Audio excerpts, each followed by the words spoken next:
हरि ओम। 52 श्लोक नंबर।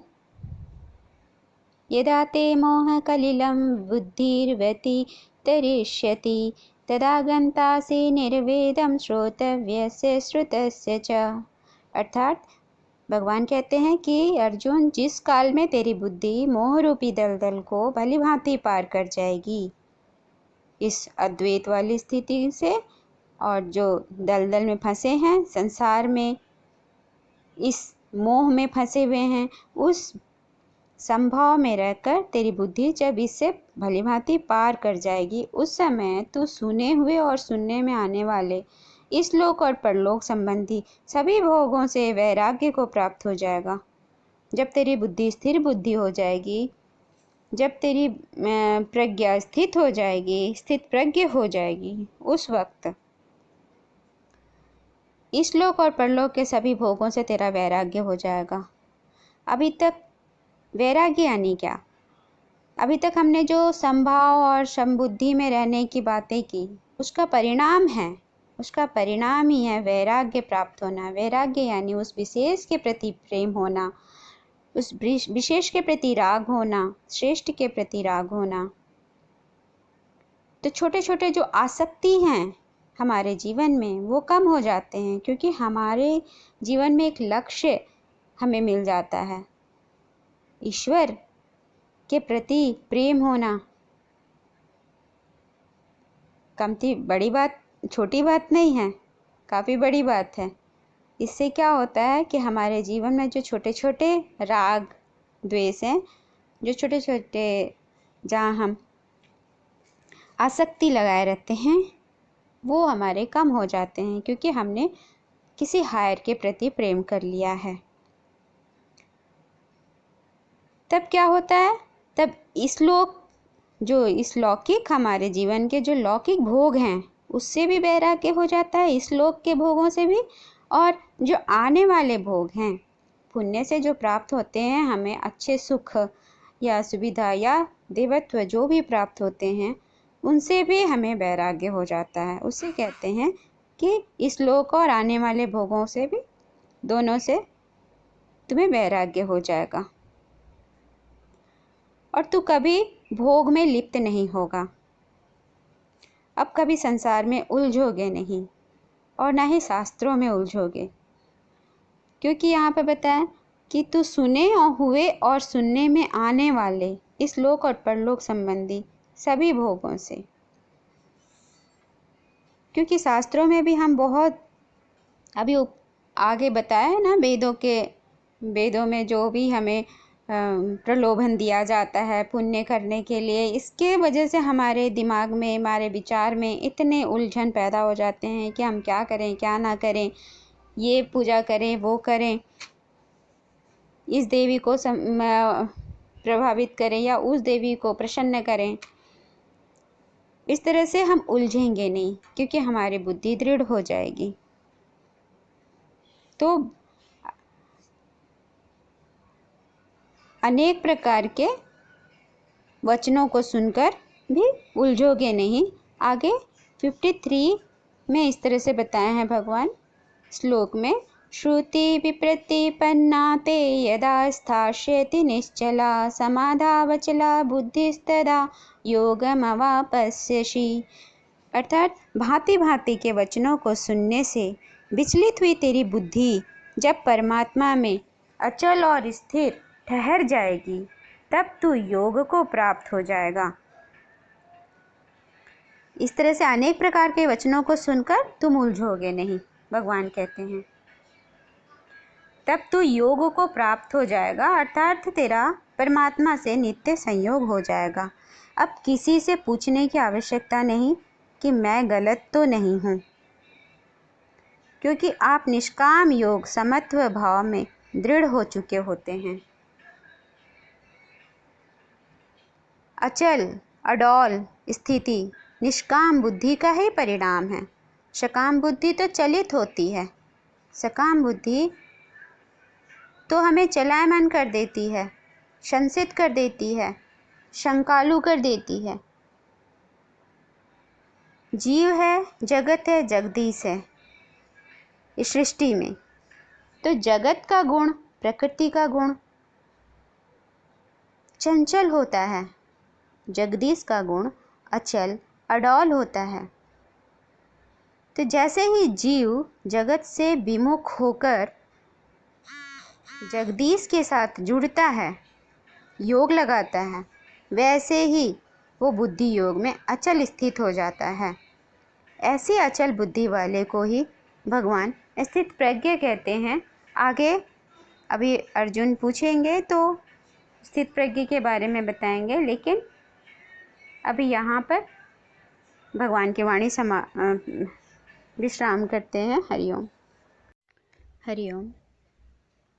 54 श्लोक नंबर बहुत सुंदर, इम्पोर्टेंट, बहुत अच्छा, जिसमें भगवान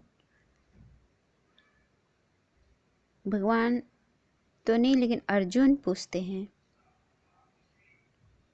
अर्जुन को जब पता लगता है कि स्थित प्रज्ञ इतना आदर्श पुरुष होता है, उसकी महिमा का वर्णन करते भगवान थक नहीं रहे हैं।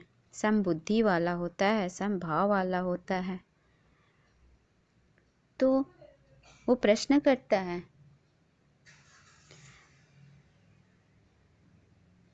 स्थिर बुद्धि पुरुष के लक्षण और उसकी महिमा। 54 श्लोक में महिमा किसकी की जा सकती है? पूरे महाभारत ग्रंथ में गीता की महिमा है, और गीता, पूरी गीता में द्वितीय अध्याय के केवल 18 श्लोक, जिसमें उस स्थिर बुद्धि पुरुष की महिमा का वर्णन किया गया है, वो बहुत ही सुंदर बात है, जो हमारे लिए आदर्श है, जो एक साधक के लिए आदर्श है। ये 17-18 श्लोक, इसे ही अगर हम समझ जाएं तो पूरी गीता का समझ लीजिए की है, कुंजी है, चाबी है। बस इन्हीं 18 श्लोक के अंदर में जितने गुण बताए गए हैं, उतने गुणों को अपने अंदर लाना है, विकसित करना है। स्थित प्रज्ञ से का भाषा समाधिस्थस्य केशव स्ततधि किम प्रभाषेत किमाशीत ब्रजेत किम। अर्जुन बोलते हैं, पूछते हैं, ऐसे तो भगवान उनको ज्ञान दे ही रहे थे, फिर भी अर्जुन में तत्परता इतना है, जिज्ञासा इतना भरा हुआ है कि वो रह नहीं सकते, और वो पूछते हैं, हे केशव, समाधि में स्थित परमात्मा को प्राप्त हुए स्थिर बुद्धि पुरुष का क्या लक्षण है? वह स्थिर बुद्धि पुरुष कैसे बोलता है, कैसे बैठता है और कैसे चलता है? क्या आप सोचते हैं कि जो परमात्मा में को प्राप्त हुआ स्थिर बुद्धि पुरुष है, वो कोई साधारण बोलना चालना, साधारण बैठने की बात करता हो, चलना, साधारण चाल चलन नहीं, उसका तो सब चीज़ अद्भुत होता है, सब चीज़ आश्चर्यजनक होता है। समाधि में स्थित, समाधि में मतलब समाधि का मतलब ही यहाँ पर होता है कि जो परमात्मा को प्राप्त है वो समाधि में स्थित होता है। परमात्मा को प्राप्त करने वाला अपने स्वरूप में स्थित हो जाता है। स्वरूप यानी आत्मा, चेतना में रमण करने वाला होता है, अपनी आत्मा में स्थित हो जाता है, वो उसे समाधिस्थ कहते हैं। वो समाधि में स्थित रहता है। स्थिति मतलब उसकी उसकी स्थिति है, स्थिति मतलब जिसमें वो निवास करता है, उसकी स्थिति जो निर्णय ले लिया फिर कभी अपने स्वरूप से डिगता नहीं है, उसकी इतनी दृढ़ता रहती है।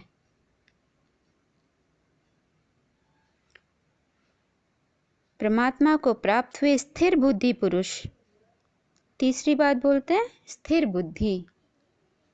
वो स्थिर बुद्धि होता है, वो कभी भी एक साधक की भांति डामाडोल स्थिति में नहीं रहता। वो अडॉल, अचल और बिल्कुल दृढ़ होता है। उसकी बुद्धि निष्काम बुद्धि। तो यहाँ 3 प्रश्न पूछते हैं अर्जुन कि स्थिर बुद्धि पुरुष का क्या लक्षण है, उसके लक्षण बताते हैं, पूछते हैं वह स्थिर बुद्धि पुरुष कैसे बोलता है। बोलने का यहाँ से तात्पर्य ये है कि बोलना मतलब हमारे अंदर 5 कर्मेंद्रिय हैं, 5 ज्ञानेंद्रिय हैं। इन दोनों में से 5 ज्ञानेंद्रिय मतलब आँख, नाक, कान, जिह्वा और त्वचा, और 5 कर्मेंद्रिय मतलब हाथ पैर, उपस्थ, गुदा और एक मुंह। 5 कर्मेंद्रिय, वाक। इन दोनों में, कर्मेंद्रिय और ज्ञानेंद्रिय में, जो कॉमन बात है वो है हमारी वाकेंद्रिया और हमारा रसेंद्रिया। ये जो कॉमन चीज़ है, इसीलिए इसे बताया गया कि उसका बोलना कैसा है। इससे हमको ये तात्पर्य निकलता है कि उसके सारे कर्मेंद्रियों और ज्ञानेंद्रियों से वो किस तरह से व्यवहार करता है, अपने कर्मेंद्रियों का किस तरह से समावेश करके रखा है, ज्ञानेंद्रियों को के किस तरह से अपने ज्ञानेंद्रियों को कंट्रोल करके रखा है, कैसे कार्य करता है, उसके 10 इंद्रियां उसके का वो मालिक होता है। इस तरह से केवल बोलने का मतलब है कि पूरे 10 इंद्रियों से वो किस तरह से अपने 10 इंद्रियों का मालिक है, ये बताया गया है। और दूसरे सवाल में वह स्थिर बुद्धि पुरुष कैसे बोलता है, कैसे बैठता है। बैठने से क्या मतलब है, क्या तात्पर्य है। बैठना, कहाँ बैठना, ऐसा कुछ नहीं है। स्थिर बुद्धि पुरुष अपने आज्ञा चक्र पर अपने आसन में स्थित रहता है। योग